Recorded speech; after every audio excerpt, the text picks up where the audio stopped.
So we're going to continue after this break, and we're going to talk about other nationalism in Spain. We talked about Spanish nationalism and how rather weak it is. It's not the strongest.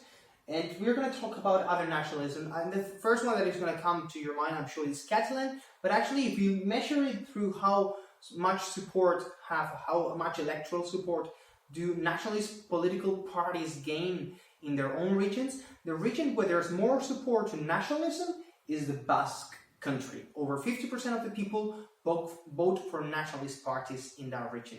And actually, it's quite interesting to connect how nationalist parties gain support in those regions where there's a language. And actually, obviously, this relates to the historical pathway of nationalism. And these nationalists we're going to talk about right now, they all departed, in a sense, as cultural nationalism. We'll see that the Andalusian case is slightly different, but it's rather weak. Only 1.52% of the votes go to nationalist Andalusian parties.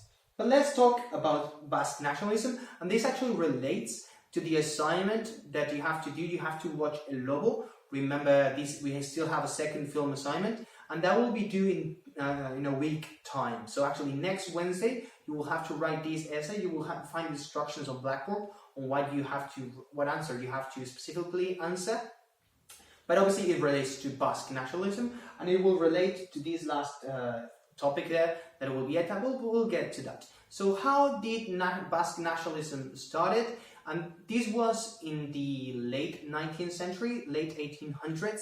We have nationalist ideas growing all across Europe, and the Basque country was no exception. And this person here, Sabino Arana, was the one triggering the movement and writing about it in the Basque country.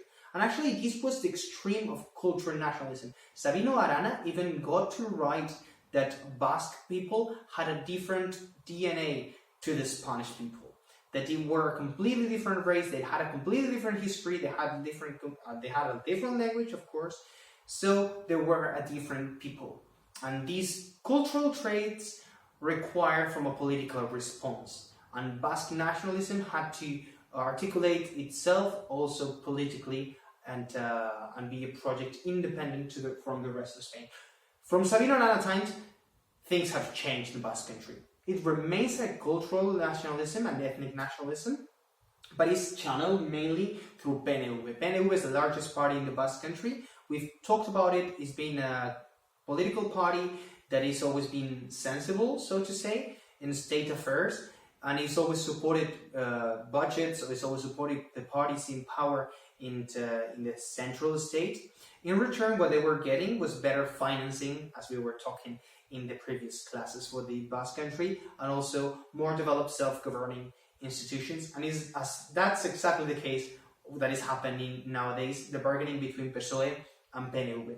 So PNV is interesting how it's a cultural nationalist party. They have their own political project in the Basque country, but at the moment, they do not pursue independence in the Basque country. They understand that the nationalist needs of the Basque country might be fulfilled within the Spanish state.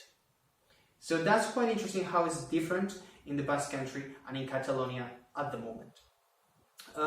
Besides the PNV, it's also interesting to talk about ETA. ETA is a terrorist group that acted in Spain from 1959 till 2011, when they stopped the armed fight against the Spanish state, and through that way they've killed over 800 people in this country. It's interesting that the main targets were not civilians. Don't think about this terrorism as Al-Qaeda terrorism. They were attacking either police forces, members of the military, politicians, those that they understood that they were the image or symbol of the Spanish state that was suppressing ETA. Because ETA, by the end of the day, if we translate what it means, Euskadi Taskatasuna means Basque country and freedom in Basque. And what they were pursuing, obviously, was the independence of the Basque country, through armed fight. And this is very interesting because this is a debate that is going to be present in El Lobo. El Lobo is about ETA, and you will see how this develops, and the question obviously is going to be about this. What is also interesting is that even through democracy, because obviously ETA started before the democracy, started through Francoism. Remember that they killed Carrero Blanco, who was meant to succeed Franco. But there was a debate whether ETA made any sense at all. I mean, obviously they didn't because they were killing people for the sake of killing, so it's a terrorist band.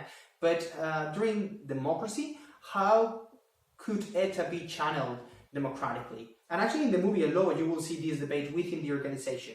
However, they still had the support of a large part of the Basque population. And this is incredible to understand how people supported them. This started changing in the 90s because of the attacks that were perpetrating, and because of this drop in support and how actually political parties were fulfilling that kind of national desire in the Basque country.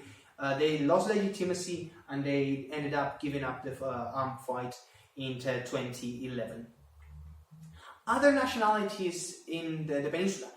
The other historic national identity in Spain at the moment, besides the Basque and the Catalan, that we're going to address it in the next video, is Galician. Galician national identity departed more or less at the same time, late 19th century. However, it was more cultural. It was about recovering the Galician cultural values, Galician cultural traditions, and it did not articulate as strongly as it did the Basque one in a political project.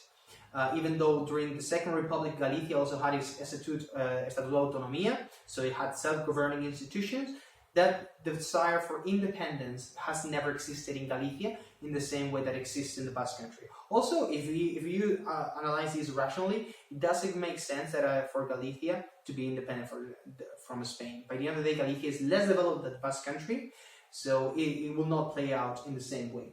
If we talk about Valencian nationalism, is also interesting because they also have their own language, the Valenciano, that is almost identical to Catalan. However, this nationalism is not an doesn't have that dimension of pro-independence movement at all. If we talk about Andalusian independence, very interesting as well, because I was saying before that Andalusian independence movement was rather different from the one in the rest of Spain, the north of Spain at least, because this was rather political. It was a left-wing, in a sense, nationalism, and it was trying to fight for the rights of workers in the countryside in Andalusia. And that's how it departed, this national identity in Andalusia, and how Blas Infante, who was a key person here, was articulating the discourse. As I was saying right now, Andalusian nationalism is rather weak and is channeled through Spanish parties. So PSOE or PP will be the ones channeling that Andalusian identity. And there's a last dimension that it will be interesting mentioning here, whether there's an European national identity or not. An amazing book by Ulrich Beck is Cosmopolitan Europe, talks about this kind of multi-layer national identities and how people in Europe can have several identities within their own state. And that's, in the case of Spain, is absolutely true, how we are Galician or Andalusian, how we are Spanish, and how we are Europeans. However, it's very interesting if we self-recognize ourselves in those identities or not. And obviously, the success of the European Union is based on European people believing on that European identity. Because remember this, nationalism, by the end of the day, is created, and people have just to grab it and embrace it. And in the next session, we're going to be talking about Catalan nationalism and how it's impacting Spanish politics nowadays.